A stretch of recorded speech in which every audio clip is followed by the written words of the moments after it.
Pemirsa, Anda masih bersama ICS Delon on Q, dan ini segmen terakhir dalam membicarakan reformasi perpajakan. Tadi udah dibilang mafia. Kita udah lihat ada kapu nih ya, ada kapu di kejaksaan, ada kapu di kepolisian, ada kasus di Hakam. Ini kapu di kapunya siapa nih Mas Billy? Maksudnya gimana, Bang? Yang bosnya nih. Kalau mafia masih ada yang ngatur tuh, Mas. Sebenarnya sih yang namanya mafioso itu kan tidak harus kelihatan ya.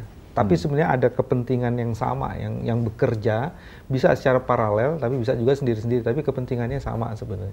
Saya sih sebenarnya ingin mengatakan begini, memang di dalam sistem itu ada sesuatu yang memproduksi para koruptor itu, memproduksi para mafioso itu. Karena sistem itu sendiri akhirnya tidak mampu mengontrol bagaimana kewenangan itu dilakukan oleh satu penyelenggara negara. Maka itu selalu harus ada keseimbangan, karena namanya governance kan keseimbangan yang dinamis antara pemerintah, business sector dan civil society ini. Ya, itu makanya kontrol terhadap itu harus dilakukan. Yang selama ini terjadi adalah masyarakat itu hanya mempunyai keinginan untuk mengontrol tapi tidak punya kompetensi yang cukup. Karena ditakut-takuti, Mas Billy. Satu, ditakut-takuti. Kedua, mereka juga tidak melakukan konsolidasi.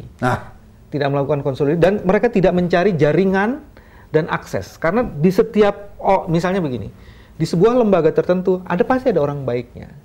Cuman bagaimana mengidentifikasi orang baik itu dan orang baik itu mampu atau mau atau berkeinginan memberikan akses informasi untuk melakukan proses strategi informasi ke dalam itu tidak dilakukan. Saya ingat makanya pada saat itu kita pernah merumuskan two-way strategi advocacy, Bang. Empowering from within, pressure from without. Nah, itu kan pandangan kita dulu tuh. Jadi empowering itu kita harus dapat itu orang-orang dari dalam itu. Karena kalau tidak punya akses, tidak punya pengetahuan informasi di dalam, maka kita daya ledak kita, daya tekan kita menjadi minimal sebenarnya. Itu bagian yang pertama yang mesti dilakukan. Bagian yang kedua sebenarnya di dalam sistem itu sendiri memang harus dibuat rambu-rambu yang memungkinkan kontrol terhadap otoritas itu menjadi semakin kuat. Tadi sebenarnya kita sudah mulai menggagas bagaimana cara mengontrol otoritas, tapi kemudian follow the money-nya kayak apa sih? Tadi udah ngomong soal hibah. Sebenarnya ada cara lain lagi, ada Mereva Convention. Jadi itu menjelaskan kalau ada harta kekayaan yang sudah dilaporkan dan kemudian ditemukan harta kekayaan lain yang tidak pernah dilaporkan, maka negara punya hak untuk merampas itu tanpa lagi harus dibuktikan secara terbalik. Tapi di sini saya lihat ada teman saya dulu yang punya masalah besar yang ingin saya antar ke penjara. Tahu-tahu yang paling senang mendeklarasikannya itu Kejaksaan Agung bahwa sudah terjadi statute of limitations. Sudah tidak bisa dituntut lagi walaupun ada kejahatan. Ya, itu artinya hukum dibikin sedemikian rupa sehingga dia tidak mempunyai kemampuan dan memberikan impunitas kepada orang-orang tertentu. Ini yang mestinya juga dibongkar. Ini hukum sudah sedikit harapannya nih. Kalau sistem administrasi gimana nih Mbak Titi? Ya persoalannya kalau ada pembuktian terbalik, katakanlah mereka mau. Nah, efeknya kan mereka harus membayar pajak. Kalau misalnya memang, karena di dalam pengertian penghasilan kan tambahan kemampuan ekonomis. Jadi whatever namanya, substansinya pun apa, itu ya harus dikenakan pajak. Nah, mereka kan jadi berpikir dua kali ya, kalau pembuktian terbalik sudah terbukti, di samping dari segi hukum, dari segi perpajakan kan mereka harus membayar Tapi pajak. kita lihat nih, ada teman-teman saya bekas Menko nih kan, seumur hidup jadi pegawai. Tahu-tahu punya rumah di Patra Jasa, punya apartemen yang paling cantik di Kemang segala macam 3. Apa nggak bisa mulai dari sana? Itu kan tidak buta. Kenapa orang seperti terkejut sekarang? AS Delon sudah melihat itu 50 tahun yang lalu. Bahwa mereka punya kekayaan begini banyak, pastilah mencuri. Karena ayah saya pengusaha pun saya nggak punya rumah di Patra Jasa. Gimana sih mengejarnya dari administrasi ini? Atau nggak bisa, mesti dari hukum? Sebenarnya yang pertama kan kita bisa lihat sebenarnya ini sederhana, Bang. Pertama yang dari menteri. Kita nanti akan ganti menteri atau pasca mantan menteri. Cek aja dari menteri itu kan. Dia laporkan LHKPN tapi ternyata kekayaannya melebihi dari apa yang dilaporkan. Itu sudah bisa disita misalnya. Satu itu. Terus kedua, lembaga-lembaga penegakan hukum.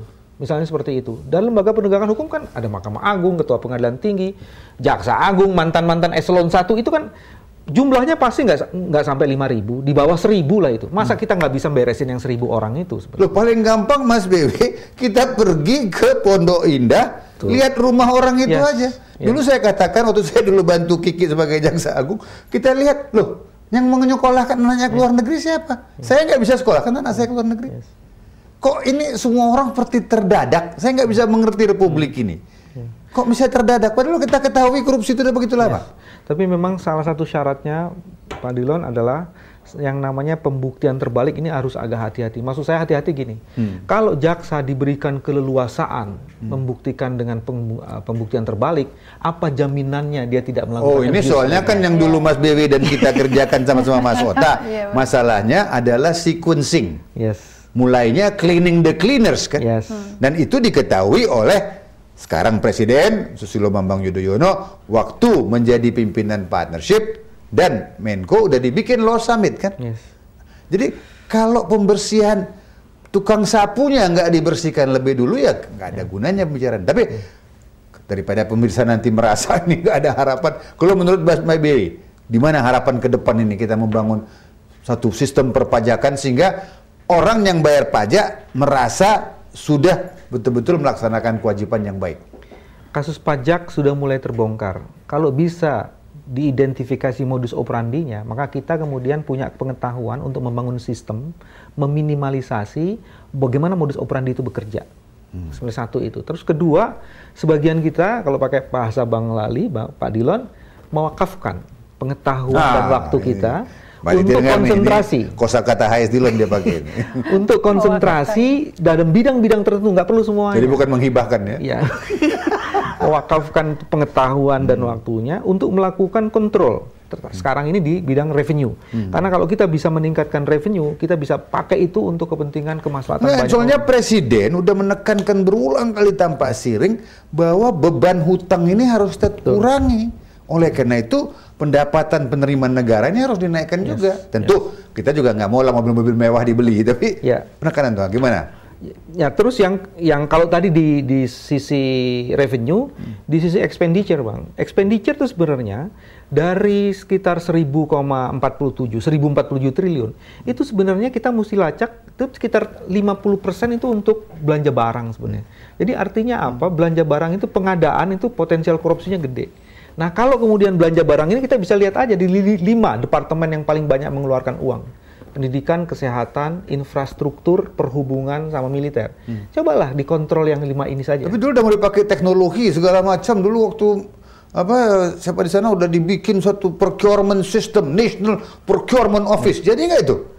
Kayaknya itu belum sepenuhnya. Karena ada satu yang kurang, single identity number belum bisa dilakukan. Ya, tapi kalau itu diberikan out of sequence, potensi penggunaan